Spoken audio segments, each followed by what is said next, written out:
ঢেঁড়সের তরকারি তো প্রচুর খেয়েছেন, কিন্তু এইভাবে একবার বানিয়ে দেখুন, ভাত, রুটি, পরোটা সবের সাথে দারুণ লাগবে। তাহলে চলুন, আমার রান্নাঘরে সবাইকে স্বাগত। এবার আমরা বানিয়ে ফেলি এই রেসিপিটা। তার জন্য কি দরকার? ঢেঁড়স, যেটা তো অবশ্যই দরকার, যেটা ছাড়া তো রেসিপিটাই কমপ্লিট হবে না। তাছাড়াও আর কি লাগে সেটা প্রথম থেকে শেষ পর্যন্ত দেখলেই বুঝে যাবেন। তাহলে চলুন শুরু করে দিই। কড়াটা ভালো করে গরম করে নিয়ে তাতে আমি তেল দিয়ে দেব। এখানে আমি সর্ষের তেল ইউজ করছি, মাস্টার্ড অয়েল। তোমরা চাইলে রিফাইন অয়েলও ইউজ করতে পারো, কোনো সমস্যা নেই, টেস্ট প্রায় একই ধরনেরই হয়। এবার ভালো করে আমি তেলটাকে গরম করে নেব। তেল না গরম করে ঢেঁড়স ছাড়লে কিন্তু ঢেঁড়সগুলো কড়াইয়ের গায়ে লেগে যাবে, তাই জন্য ভালো করে তেলটাকে আগে গরম করে নিতে হবে। তেলটা গরম হয়ে গেলেই তাতে আমি দিয়ে দেবো একটা কি দুটো শুকনো লঙ্কা, যেরকম ঝাল পছন্দ করবেন তার উপর। আমি একটাই দিয়েছি। শুকনো লঙ্কাটা কিন্তু ফাটিয়ে দিতে হবে, না হলে কিন্তু শুকনো লঙ্কাটা অনেক সময় তেলে দেওয়ার পর ফেটে গিয়ে ছিটকাতে পারে। এবার শুকনো লঙ্কাটাকে হালকা ভেজে নিয়ে একটু যেই ব্রাউন কালার আসবে তখন আমি ওই তেলে দিয়ে দেব পেঁয়াজ কুচি। পেঁয়াজটাকে এইভাবে কুচিয়ে নিলেও হবে, এইভাবেই কুচোতে হবে। যদি একেবারে ছোট ছোট করে কুচো তাহলে কিন্তু অতটা ভালো টেস্ট লাগবে না, কারণ ঢেঁড়সের সাথে হালকা পেঁয়াজ মিক্সড করে টেস্টটা সেটাই একেবারে যেন প্রপারলি মুখে যায়, সেই রকমইভাবে পেঁয়াজগুলোকে কাটতে হবে। তাই জন্য পেঁয়াজগুলো এইভাবে কেটে নিলে সবচেয়ে ভালো টেস্ট আসে। এবার পেঁয়াজগুলিকে একটু অল্প আঁচে বেশ ভালো করে ভেজে নিতে হবে। খুব বেশি কিন্তু ভাজবে না, জাস্ট একটু নরম হবে সেই রকম করেই ভেজে নেবে। পেঁয়াজগুলো একটু তাড়াতাড়ি সেদ্ধ হওয়ার জন্য অল্প সামান্য নুন একটু ছড়িয়ে নিয়ে তারপর ভাজতে পারো, তাহলে পেঁয়াজগুলো খুব সুন্দর নরম হয়। তোমরা দেখো কতটা পর্যন্ত আমি পেঁয়াজটাকে ভাজবো।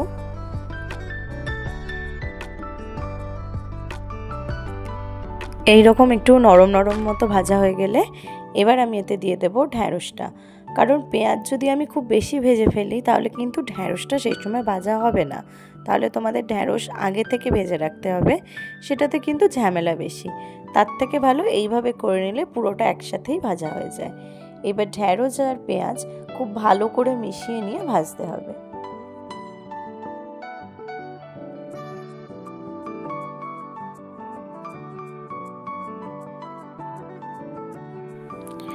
এইভাবে প্রায় 1-1.5 মিনিট ভেজে নেওয়ার পর আমি এতে দিয়ে দেবো 2 টিস্পুন মতো হলুদ গুঁড়ো। হলুদটা খুব একটা বেশি দিতে হবে না, কারণ এর কালারটা খুব একটা বেশি আসবে না, তাই এখানে এইটুকু হলুদই ইউজ করব। করে আবার ভালো করে এটাকে ভেজে নিতে হবে।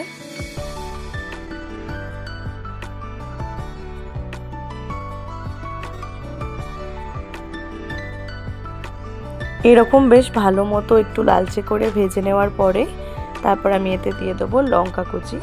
লঙ্কাটা তোমরা চিড়েও দিতে পারো বা এরকম কুচিয়েও দিতে পারো, যেরকম ঝাল খাবে সেই অনুযায়ী। ঝালটা খুব একটা বেশি দেওয়ার দরকার নেই, অল্প দিলেই হবে। এবার খুব ভালো করে এটাকে নাড়িয়ে নিতে হবে, মানে একটু কষে নিতে হবে।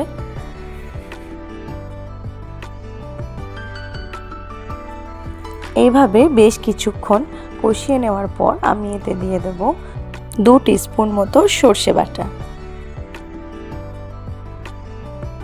এবার এটার সাথে পুরো ঢেঁড়সটা ভালো করে মিশিয়ে নিতে হবে হালকা হালকাভাবে, খুব একটা বেশি কষবো না, কারণ সর্ষে কষলে কিন্তু তেতো হয়ে যাবে।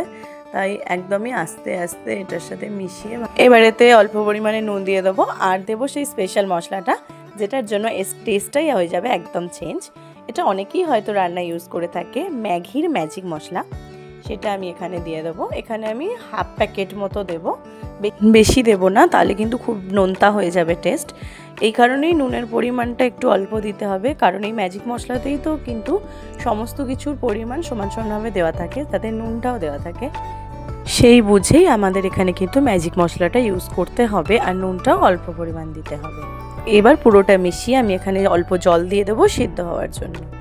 প্রায় 3-4 মিনিট পর এটাকে খুলে দেখব সিদ্ধ হয়েছে কি, চেক করে দেখে নেব সিদ্ধ হয়েছে কি। ঢেঁড়স যদি সিদ্ধ হয়ে গিয়ে থাকে তাহলে রান্না পুরোপুরি রেডি। এবার এই যে জলটা থাকবে, এই জলটা একটু শুকনো হওয়া পর্যন্ত আমাদেরকে এটাকে একটু নাড়িয়ে যেতে হবে, খুব বেশি নয়, কারণ এতে সর্ষে দেওয়া আছে, তাহলে কিন্তু তেতো হয়ে যাবে। এইভাবেই ফুটতে দিতে হবে।